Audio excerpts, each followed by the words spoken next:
Vous êtes ici devant la maison natale de Raymond Poincaré. Raymond Poincaré est né ici le 20 août 1860. Et le médecin accoucheur, dont le descendant habite en face, je veux parler du docteur Nève, est appelé au chevet de la mère de Poincaré et lorsqu'il procède à l'accouchement, il entend les cloches de l'église de Saint-Antoine. Et il se serait, dit-on, écrié « Voilà un futur député », ces cloches qui annonçaient le début d'un scrutin électoral. La famille de Poincaré a des racines lorraines bien enfoncées dans le sol. À Nancy, à Neufchâteau, où les Poincaré font le commerce du bois. Ils s'enrichissent d'ailleurs grâce à ce commerce. Et le grand-père de Raymond Poincaré, qui s'appelle Ficatier, a acquis une solide fortune par ce commerce du bois. Et il achète cette maison-là en 1855. Poincaré passe son temps dans la nature, d'abord avec ses parents, lors de promenades, je dirais presque obligées, que font tous les Barisiens le dimanche après-midi dans la forêt du Haut-Juré et notamment à la Vierge du Hêtre, ou bien dans les magnifiques forêts qui environnent Bar-le-Duc et dans lesquelles Poincaré s'adonne à l'examen de la nature. Il y est aidé par son père qui s'intéresse beaucoup à la météorologie.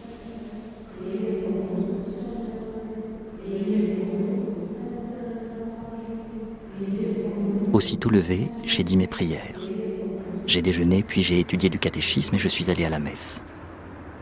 À 4 heures, nous sommes allés nous promener un peu du côté de la Sangourie et de la colline de Béonne. Pompon était avec nous. À la Sangourie, le pré est couvert de marguerites et de boutons d'or, c'est ravissant. Bientôt, une pluie torrentielle nous a fait rebrousser chemin. Ce soir, je viens de commencer ce journal. Et on sait par le journal intime qu'il écrit sa vie heure par heure. Levé 5h30, petit déjeuner frugal, et puis après commencent les leçons avec le répétiteur fidèle, monsieur Rousselot. Et l'après-midi, après les devoirs, parfois fait sous la direction de son père qui conserve les bureaux des Ponts et Chaussées dans cette maison, eh bien Poincaré s'amuse. Après mes leçons, papa, maman, mon frère Lucien et moi sommes allés à la Ville Haute. Ah, la Ville Haute, au chenil et au jardin de notre grand-père. Il nous a donné un petit coin de terre que nous cultivons, Lucien et moi. Nous avons ramassé quelques radis que nous avons mangés au dîner. Ils étaient bien meilleurs que les autres.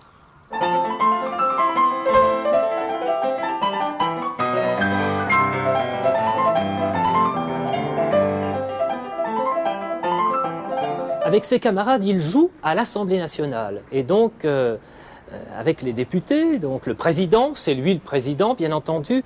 Ah oui, il disait qu'il était le président, ou par exemple, quand il jouait à la guerre avec ses camarades à Dieppe, c'était moi qui étais le général. Alors, cela dit, effectivement, quand on regarde ces carnets qu'il a écrits entre 71 et 73, on s'aperçoit que c'est un homme qui s'intéresse à la politique, qui connaît le nom des hommes politiques. Et par exemple, quand son grand-oncle Paulin Gillon invite la famille à venir à Paris, ils ont été à Versailles, et il a été à Versailles dans la tribune de l'Assemblée nationale. J'ai vu Thiers, j'ai vu Jules Simon, j'ai vu Pouillet-Quertier, etc.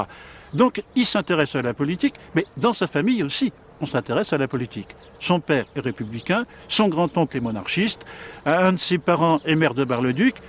La chose publique, l'intérêt pour la chose publique, c'est quelque chose qui est profondément ancré dans la famille. Et en quelque sorte, c'est un héritage non seulement auquel il est initié, mais qu'il va, par la suite, prendre en main. Il passe beaucoup de temps à lire. Il dévore la revue des Deux Mondes. Il lit l'histoire de France racontée aux enfants. On pourrait dire que tout son temps est occupé. Quand ce n'est pas par les devoirs, c'est par les prières, ou bien par la rédaction de quelques petites poésies dont je ne pourrais pas vous réciter quelques vers parce qu'à mon sens, il n'aurait pas fait une carrière dans ce domaine-là. Faisons craquer sous nos pas les premières feuilles mortes. Le bonheur que tu m'apportes reste vert et ne meurt pas. Nuit d'automne, 1877.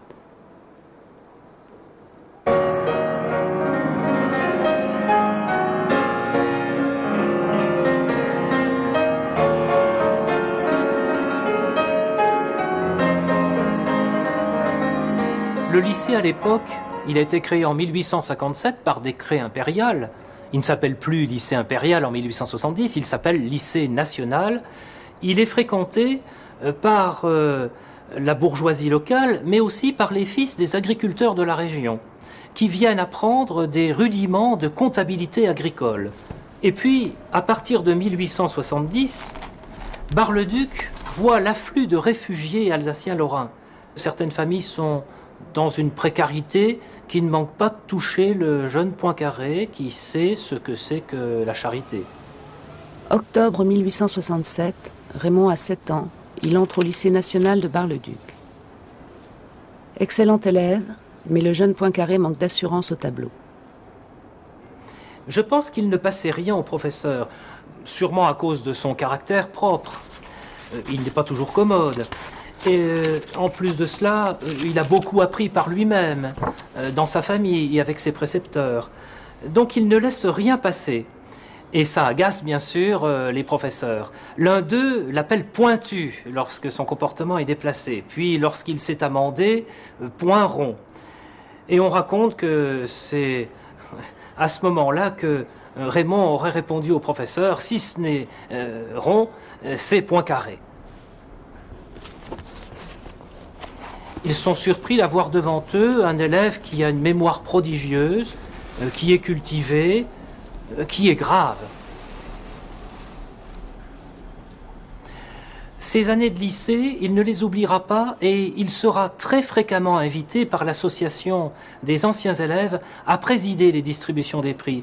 Et lorsqu'on lit ses discours, on sent plus qu'ailleurs la sensibilité de Raymond Poincaré et la nostalgie de ces années passées ici.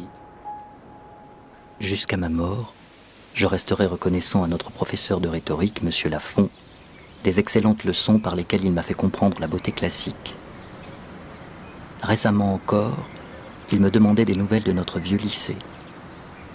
Il serait certainement le premier à me pardonner de penser et de dire que la campagne meusienne a été, elle aussi, pour moi, une excellente institutrice, une maîtresse de calme, de force et de modération, un incomparable modèle de mesure, de pensée calme et de froide énergie.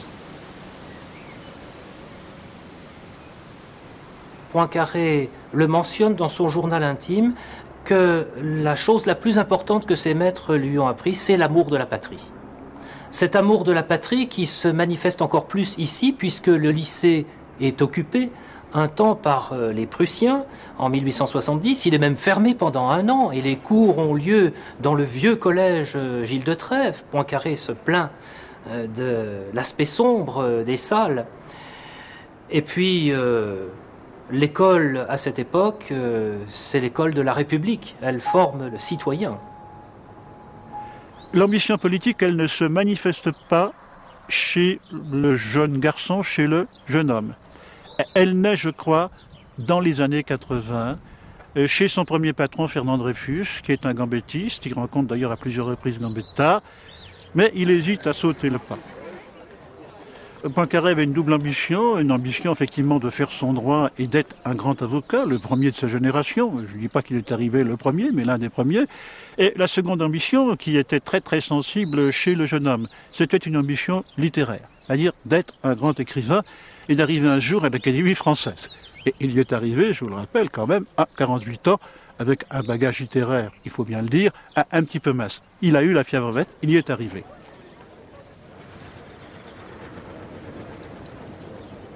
À l'Académie française, il a siégé, pas trop pendant qu'il était président de la République, mais il siégeait régulièrement. Il a même participé aux activités de la commission du dictionnaire.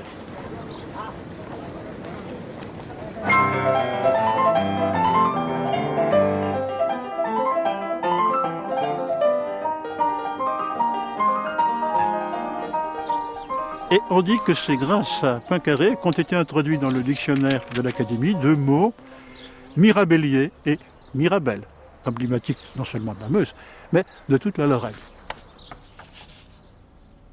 Aujourd'hui, j'ai communié à la messe de 8 heures, pour la seconde fois de ma vie. Cela est bien tombé, c'est aujourd'hui le 11e anniversaire de ma naissance. Dans la matinée, j'ai fait une pomme en pâte à pain. Je ne connaissais pas encore ma vocation. Elle est maintenant toute trouvée. Oui, je serai pâtissier. Quand il entre en politique, il a besoin d'un ancrage territorial. Et naturellement, il va songer, ou plutôt on va lui proposer un ancrage territorial dans un canton, celui de Perfit-sur-Aire, dans son département, la Meuse. Celui qui lui met le pied à l'étrier, c'est un vieil ami de son père, il s'était connu à Bar-le-Duc, qui s'appelle Jules Devel, député de la Meuse et ministre de l'Agriculture. Et le pied à l'étrier, il lui met en quelque sorte par le haut, puisqu'il a proposé en 1886 au jeune avocat Raymond Poincaré d'être son chef de cabinet au ministère de l'Agriculture, rue de Varennes. Et c'est ainsi qu'il s'est initié à la politique, à la fois par le haut, mais aussi, si j'ose dire, par le bas, parce qu'à un moment, son patron lui dit « Écoutez Raymond, il faut vous présenter à Perfit-sur-Aire. C'est l'intérêt de la gauche, c'est l'intérêt des Républicains. » Il s'avança sur l'estrade. Il était petit, mince, assez pâle, les cheveux en brosse, sa figure encadrée d'une barbe finement taillée. Sa façon de parler parut excellente aux gens sérieux. Ce jeune homme ne semblait pas capable de sourire. Louis Madelin, salle des fêtes de Bar-le-Duc, le 23 juillet 1887. Si je me place en 1886, quand il est élu conseiller général, c'est un authentique homme de gauche. Pourquoi ? Eh bien parce qu'il se présente comme le fils de la Révolution française, et que combat-il ? Un grand propriétaire monarchiste. C'est la victoire de la République sur la monarchie. C'est donc la victoire de la gauche sur la droite. Alors à partir de 86, effectivement, il est lancé. Dès 87, à 27 ans, il est député de la Meuse et il essaie, tant bien que mal, de mener en quelque sorte une triple carrière, celle d'avocat, celle d'homme politique et celle d'écrivain. Ses adversaires politiques disaient « Mais Poincaré, il est de la Meuse, mais c'est pas un Meusien, c'est un Parisien, c'est le candidat parisien. » Mais il y a quand même un moment où il s'est implanté, notamment dans cette localité de Sampigny, où avaient vécu ses grands-parents, où il avait une maison et un terrain, et il a construit sa maison.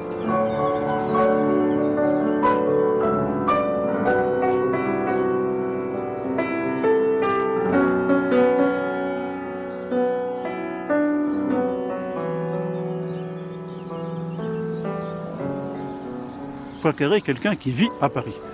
Il revient de temps en temps en Meuse, notamment pendant les vacances, et il arpente les localités. C'est-à-dire qu'il participe aux fêtes, il va au comice agricole, il rend visite au maire. Mais il n'est quand même pas sans arrêt et toujours sur le terrain. Alors il y a quand même quelqu'un qui le représente sur le terrain, c'est son ami René Grosdidier, maire de Commercy, qui a vraiment été, au point de départ, ça a peut-être été un petit peu un concurrent. Mais après, c'est devenu un collaborateur extrêmement précieux.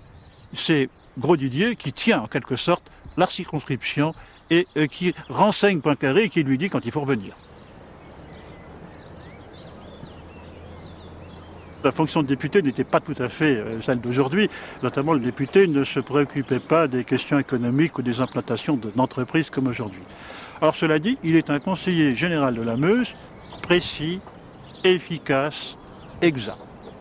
Et à cet égard, le président du Conseil général de la Meuse, Edmond Devel, le frère de Jules, à de nombreuses reprises, lui a rendu hommage et s'est appuyé sur lui. Il trouvait même que le jeune monsieur Poincaré était peut-être un petit peu trop ardent, un petit peu trop mordant. À tel point qu'on ignore peut-être qu'en 1889, à 29 ans, il s'est battu en duel au pistolet avec un adversaire politique. Le duel était une pratique relativement courante. Un type comme Clémenceau s'est à de nombreuses reprises battu en duel. Poincaré au moins une fois.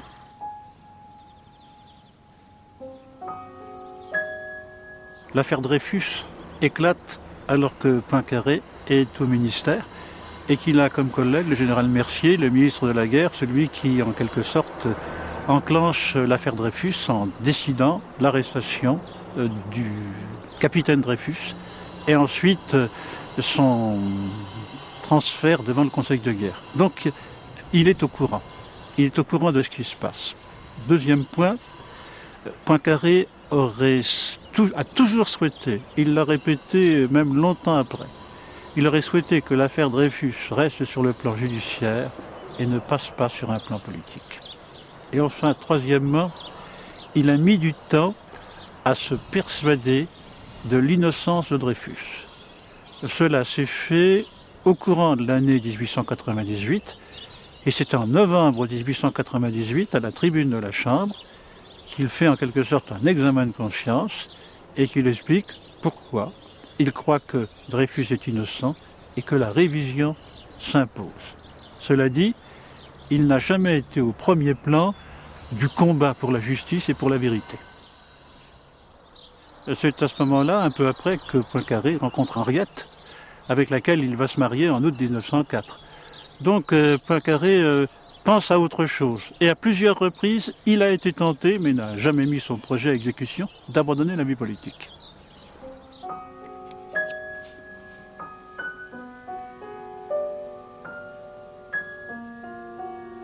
J'avais promis de ne pas parler politique, mais je dois m'y résoudre.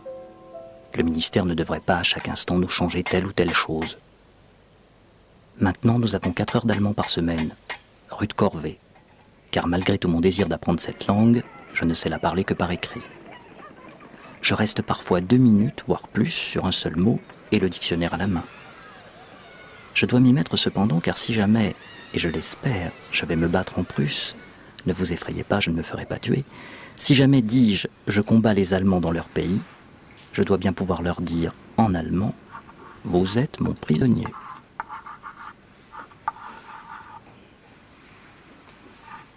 Alors, sous la Troisième République, l'homme qui dirige véritablement les affaires du pays, évidemment appuyé sur une majorité parfois fragile à la Chambre, c'est le président du Conseil. C'est lui qui prend les décisions.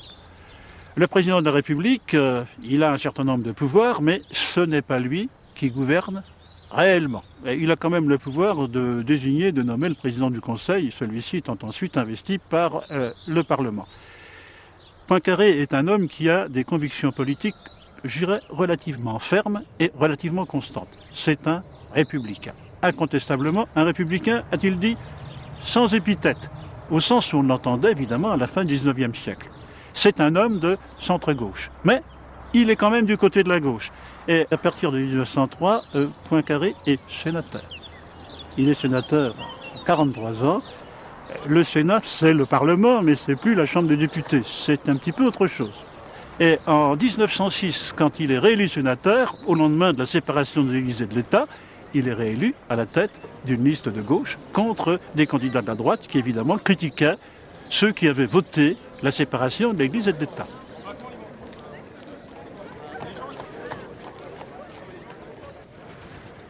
Poincaré s'est, à la fin de 1911, début de 1912, trouvé en quelque sorte en situation. Non pas d'être président de la République, mais d'être président du Conseil, l'équivalent du Premier ministre d'aujourd'hui. Il devient président du Conseil en janvier 1912. Il réussit dans cette fonction, et c'est cette réussite qui lui fait comprendre qu'il est un candidat non seulement potentiel, mais qu'il a des chances d'être président de la République. Que chez Poincaré, il y a toujours eu une ambition profonde d'être le premier, comme il voulait être le premier au lycée, comme il voulait être le premier à l'école, comme il voulait être le général.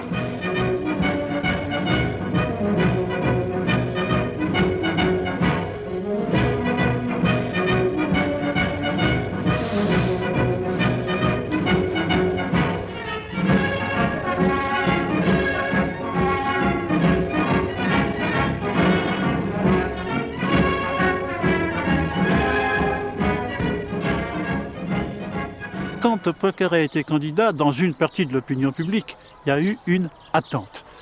Fallières n'avait pourtant pas déçu, mais c'était un président méridional, sympathique, cordial, qui faisait principalement de la représentation. Et les Français espéraient, attendaient peut-être un président plus jeune et plus actif, et Poincaré pouvait être ce président. C'est ce qui explique que sa popularité en France, en province, mais aussi à Paris. Poincaré ne recherchait pas les médias, mais il ne les évitait pas non plus. C'est un président pas comme les autres, c'est un bonapartiste qui cherche la foule, qui recherche la foule. Et c'est un peu vrai. Poincaré a recherché la foule. Il se sentait bien quand la foule l'applaudissait, même si la foule n'était que toute petite. Parce que la foule assemblée Là, dans la rue, devant son domicile, elle était en vérité toute petite, bien pensants, des bourgeois, peut-être même des gens de l'Action française. C'était pas la vraie foule. Mais la vraie foule aussi, jusque dans les socialistes, se sentait protégée par Poincaré et le style nouveau du poincarisme, comme on disait à l'époque.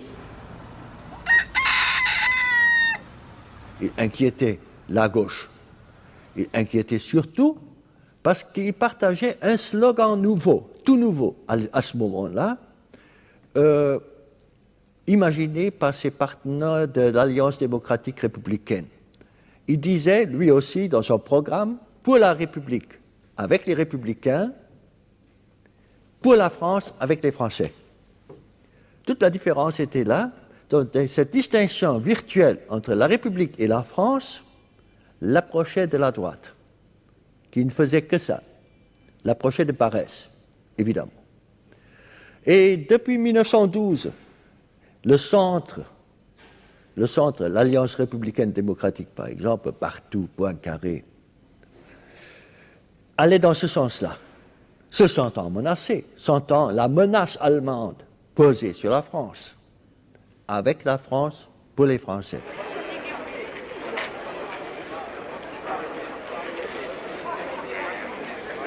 L'esprit national en France est ressuscité terriblement et Poincaré est porté au pouvoir par un esprit, non pas de revanche, mais un esprit guerrier. Comme a toujours dit Poincaré lui-même, on est pacifique, mais on ne craint plus la guerre.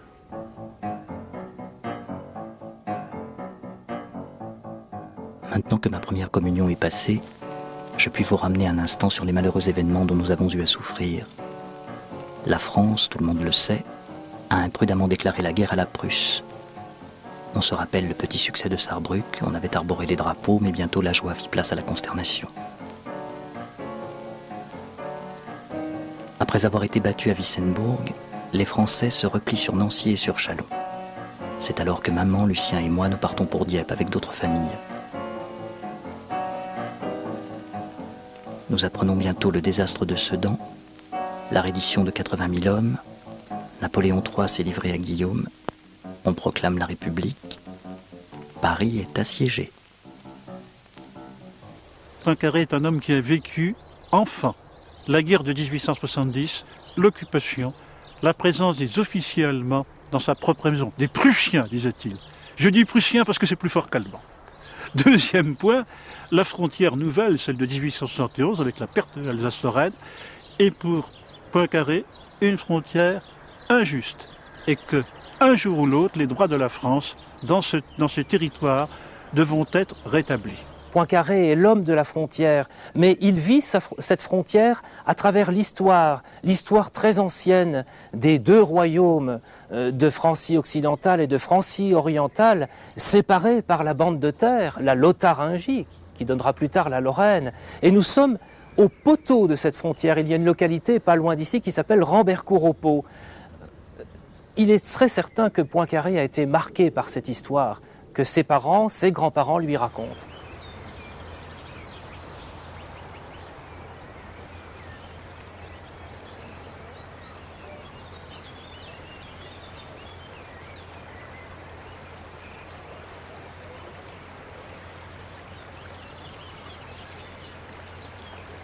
Il est lorrain. Il a le très profond sentiment de la défaite. Il a dit dans ses mémoires, il se revient sur le son des casques prussiens dans sa vie natale, etc. Donc, je le crois. Il n'a pas perdu ça de souvenir, jamais. De là à penser Poincaré revanchard, il y a un pas à faire qu'on trouve rapidement franchi beaucoup de Français, d'accord, et beaucoup d'Allemands avec. Poincaré ne pense pas à une reconquête. Il ne pense absolument pas à une guerre offensive contre l'Allemagne. Ce que Poincaré pense, c'est qu'il faut que la France soit prête au cas où. Parce que dans son esprit, les Allemands restent toujours un État dangereux, une armée dangereuse, une armée qui peut prendre l'offensive. Ce qui explique que la première décision qu'il va faire prendre par son ami Louis Berthoud, qu'il appelle à la présidence du Conseil, c'est d'augmenter d'1 an le service militaire. La fameuse loi dite des 3 ans.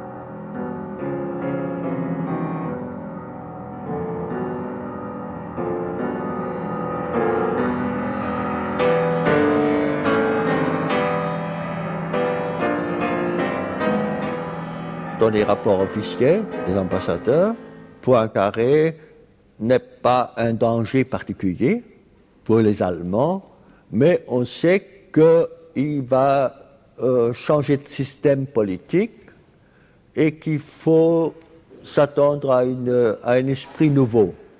Mais les Allemands, à ce moment-là, sont tellement obnubilés par l'idée que la France cherche sa revanche et que Poincaré est la revanche, qu'il n'aurait pas possible de vraiment distinguer.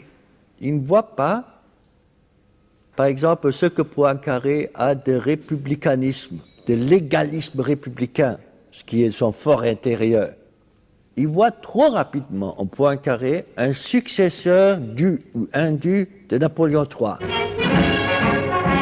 En juillet 1914, à Saint-Pétersbourg, le tsar Nicolas II recevait le président Poincaré, dont le voyage officiel en Russie soulignait l'importance de l'alliance franco-russe. Tout le monde savait, et Poincaré le disait, qu'on rechercherait les alliances, qu'on renouerait avec la Russie, avec l'Angleterre, et qu'on essayerait, et c'est ce qu'il a fait sans doute, sans aucun problème, de rester dans des relations courtoises avec l'Allemagne. Et Poincaré l'a dit et redit, je n'ai jamais eu de problème avec eux, dit-il en janvier 1913 dans son journal inédit. Les Allemands, je n'ai jamais eu de problème avec eux parce que, avec moi, ils savent que c'est la fermeté. À ce moment-là, en 1913, tout le monde était poincariste, même ses adversaires. Le vent tournait beaucoup en 1914, avant la guerre.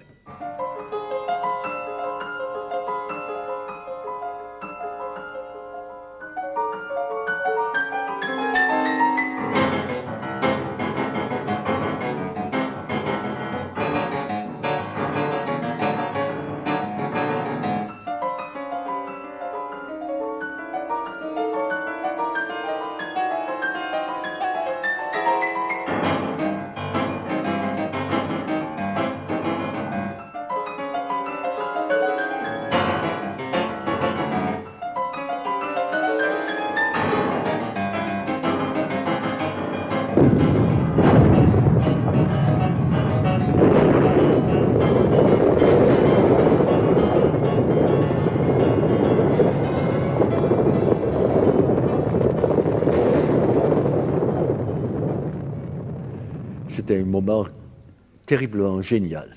Je n'ai jamais vu dans Poincaré autant de génie.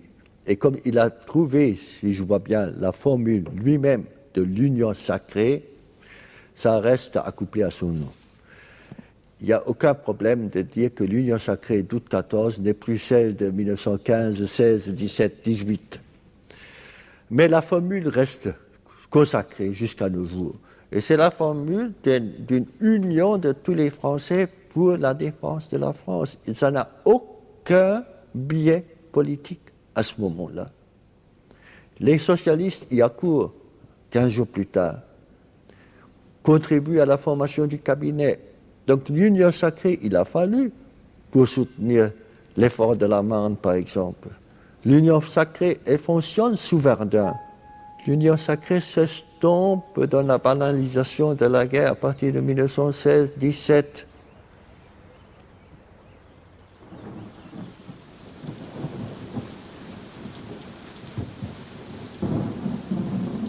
la guerre dure depuis plus de 3 ans. On sait que la coalition que la France, à ce moment-là, encore dirige, a maintenant à ses côtés les États-Unis. Et Poincaré est convaincu, comme Pétain, qui est le commandant en chef des forces françaises, qu'il faut attendre les Américains et les chars. Et donc il faut tenir encore. Et que pour tenir, il faut un homme d'énergie qui soit capable d'indiquer la voie et de dire aux Français que la guerre sera poursuivie et que le défaitisme ne doit pas l'emporter.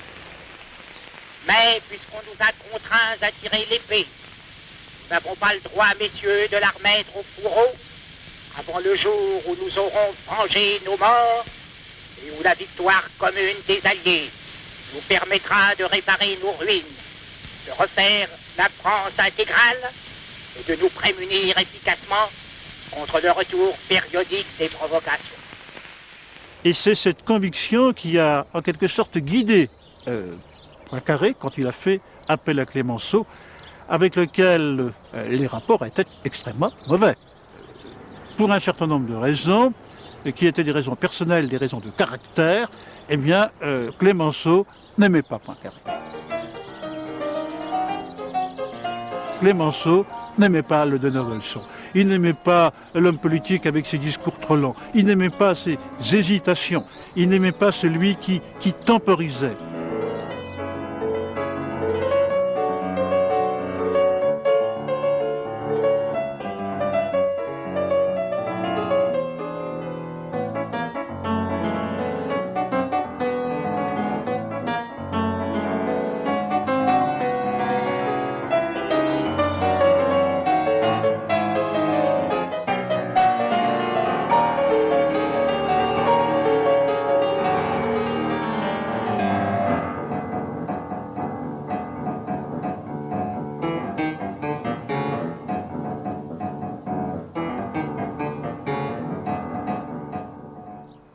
Clémenceau, c'est un homme d'énergie, c'est un homme de décision, c'est un homme qui, comme Poincaré, a connu 1870, c'est l'humiliation de 1870.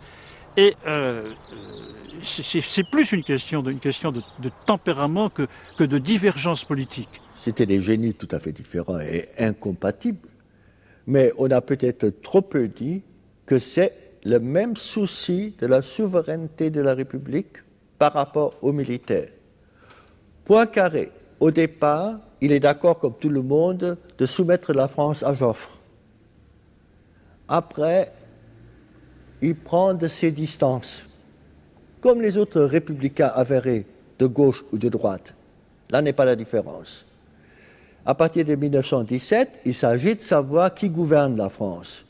Si c'est un gouvernement parlementaire, si c'est un gouvernement de comité, ou si c'est un gouvernement qui ne fait ce que veulent les militaires. Faire revenir les militaires dans le rang. C'est le but de la politique républicaine, et c'est Poincaré tout aussi bien que Clémenceau. Et de toute façon, Poincaré savait qu'en appelant Clémenceau, eh bien, il ne ferait plus que de la représentation, parce que les décisions politiques et militaires seraient prises par Clémenceau. Il le savait. Et il a mis près de 6 mois avant de se décider. 16 mars 1917, Aristide Briand démissionne. Georges Clémenceau lui succède à la présidence du Conseil le 14 novembre 1917. Il n'a pas fait appel à Clémenceau pour résoudre un problème qu'il n'aurait pu résoudre lui. Non, ça le dépasserait. Là, à vrai dire, Poincaré n'a pas la taille de ce génie. Non, il aurait aimé, il aurait adoré éviter Clémenceau. Clémenceau vient au pouvoir malgré Poincaré. Poincaré manie ses dossiers. Et il est très certain qu'il n'a pas le droit, lui, président, de contrarier la volonté majoritaire. Là, il a vraiment le dossier dans la tête. Ça a été pour lui un très très lourd sacrifice. Il savait qu'il ne compterait peut-être plus beaucoup, mais il l'a fait parce qu'il pensait que c'était peut-être pour la France et les Français, en appelant cet homme, le seul moyen de tenir et peut-être de gagner la guerre. Le 11 novembre 1918, c'était l'armistice. Et cette fois, d'autres menées joyeuses et même délirantes.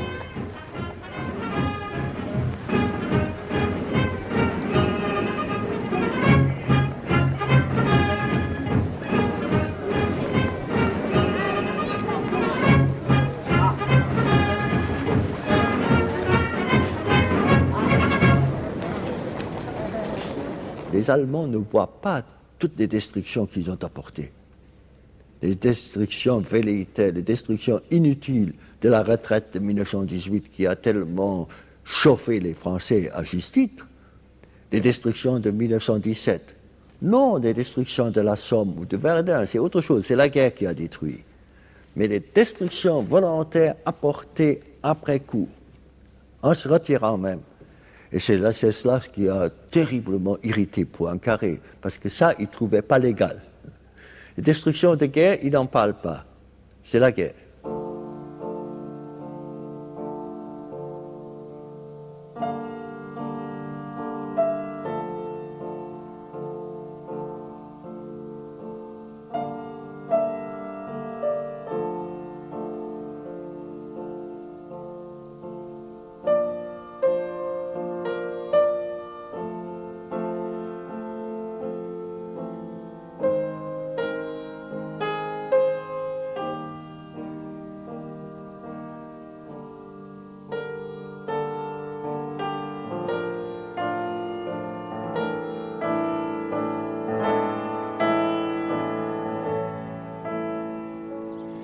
La guerre s'est déroulée pendant 52 mois, soit plus de 4 ans, sur le territoire français.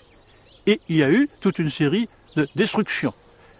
Destruction de maisons, destruction de villes, destruction d'usines, de mines, de terres agricoles, de forêts, etc. Et donc, une compensation de ces destructions est absolument nécessaire et indispensable. Le terme qui est employé, c'est le terme réparation et non pas le terme indemnité de guerre.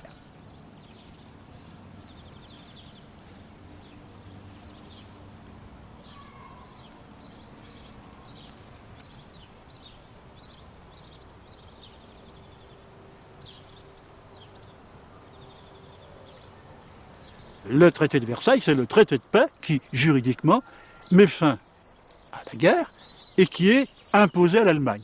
Puisque les Allemands n'ont pas été admis à la négociation du traité de Versailles et ils ont été obligés de le signer et ils disent le traité de Versailles, c'est un diktat. Il nous a été imposé. C'est une justice évidemment de vainqueur. L'article 231 du traité de Versailles a été et reste un scandale, c'est sûr. Même pour un Allemand de bonne foi comme moi.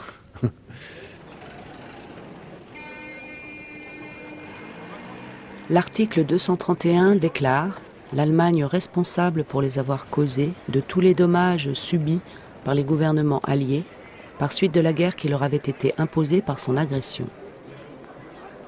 Le montant provisoire des réparations est fixé à 20 milliards de marks or, payable avant le 1er mai 1921. Poincaré n'a pas négocié le traité de Versailles. Il n'a pas pu peser sur le traité de Versailles, il s'est contenté de le signer.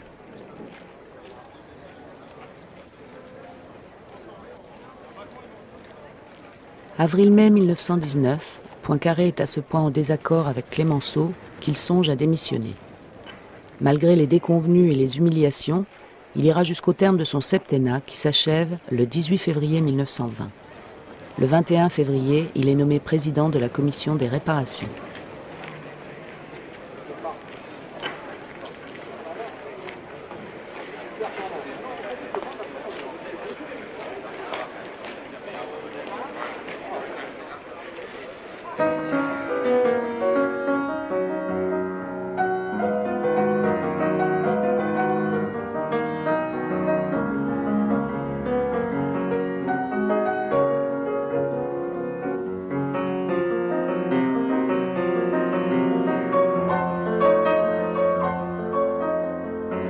Il quitte l'Élysée avec beaucoup de satisfaction, en février 1920.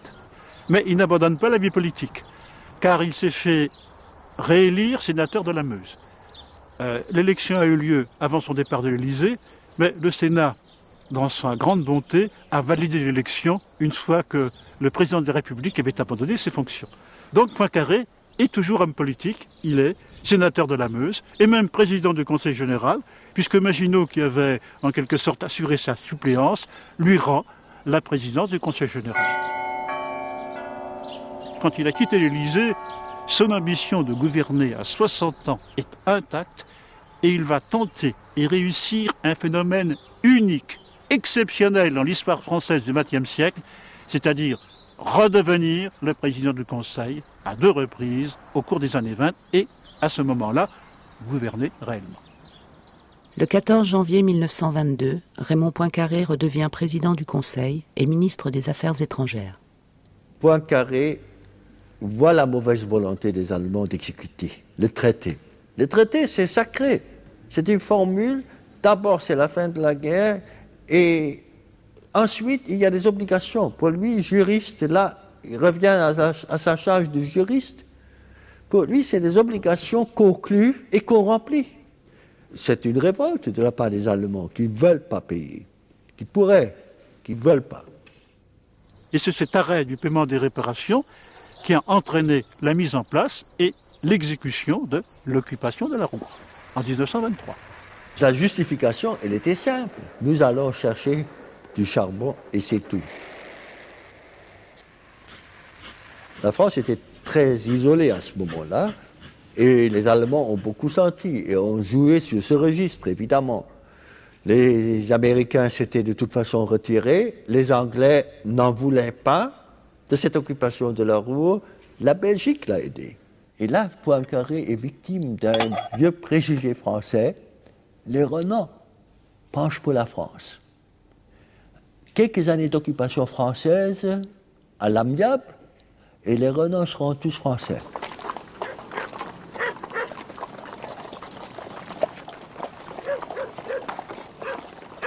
Les Français, bien pensants, politiques, du centre et de droite, paraissent à beaucoup aider Poincaré de cette mauvaise idée, ont toujours pensé que la Rhénanie qui s'était accoutumée de Napoléon, etc., n'était pas vraiment l'Allemagne, que ça pourrait être la France ou au moins un État neutre ou affilié.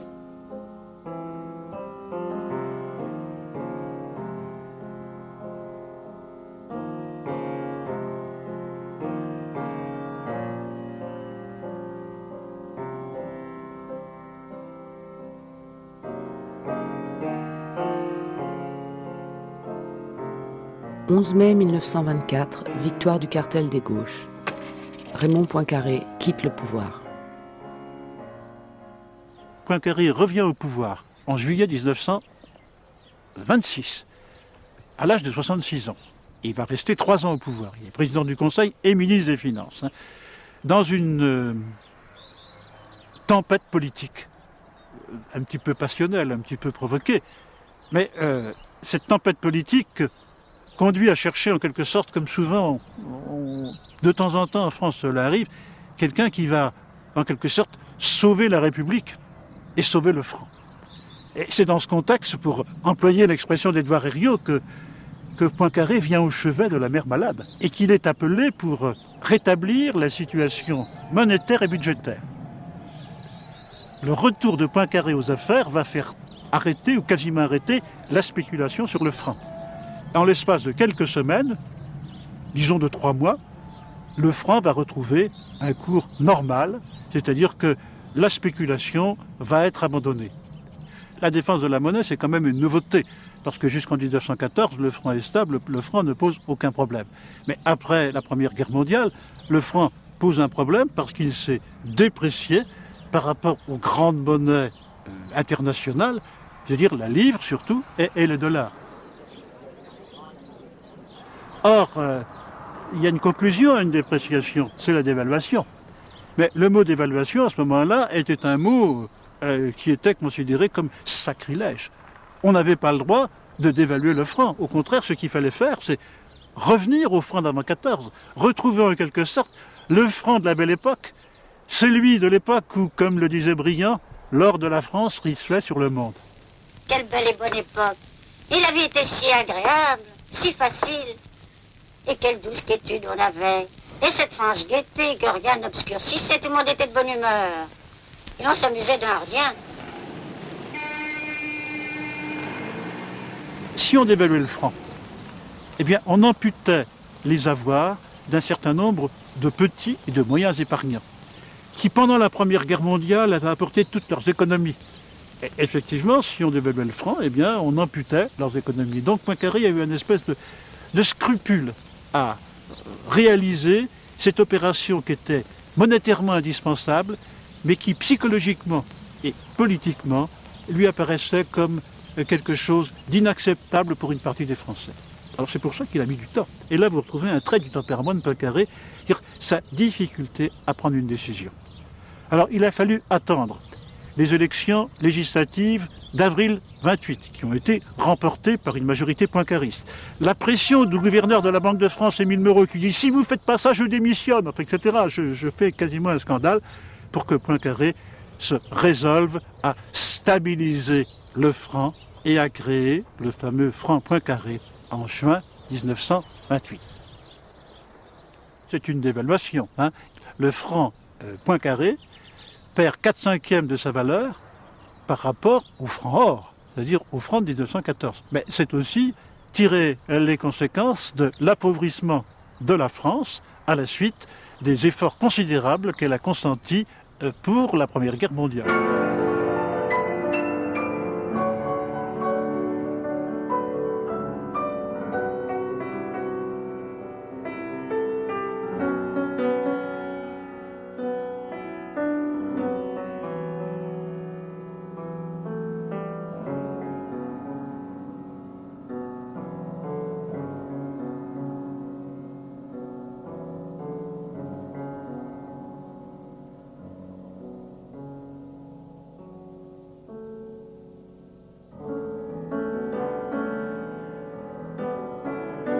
Poincaré était celui qui a su faire accepter par les Français cette opération nécessaire et également par les grands pays étrangers. C'était un homme politique qui avait en quelque sorte la sensation de ce que les Français attendaient. Et il fallait qu'une partie des Français, pas tous bien sûr, se reconnaissent en lui et lui fassent confiance. Et le vocabulaire poincariste a été employé effectivement par Pinet et ensuite par Raymond Barre. Or, par Giscard d'Estaing, c'est pas tout à fait ça. Giscard d'Estaing s'est réclamé moins du sauveur du franc, moins de la confiance que de l'homme politique qui, après avoir quitté l'Élysée, avait réussi un retour exceptionnel et unique.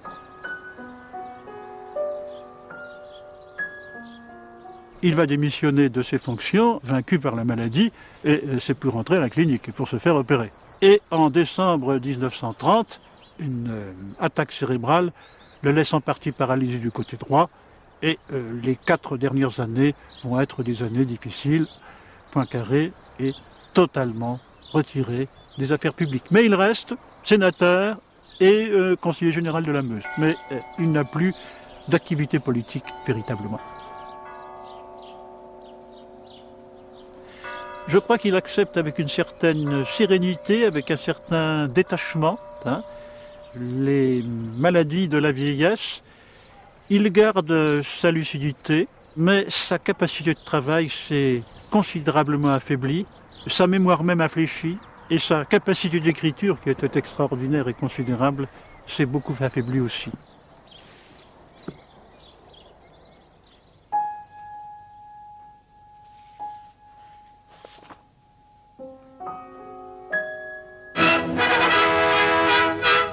Les plus hautes personnalités françaises et étrangères ont accompagné le président Auriol dans son voyage à Bar-le-Duc, au cours duquel le chef de l'État devait inaugurer le monument élevé à la mémoire de Raymond Poincaré.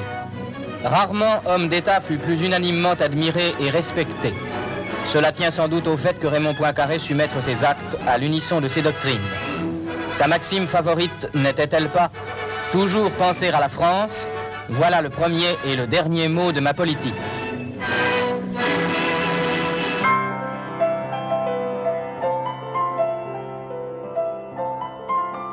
Je suis sur le point d'abandonner mon journal. C'est ennuyeux de noter sur chaque page le énième jour de vacances. D'ailleurs, nous sommes rentrés en classe, j'ai revu tous mes amis et je ne vais plus les quitter. Bien loin d'être un chagrin pour moi, le terme des 2 mois de vacances est un grand bonheur.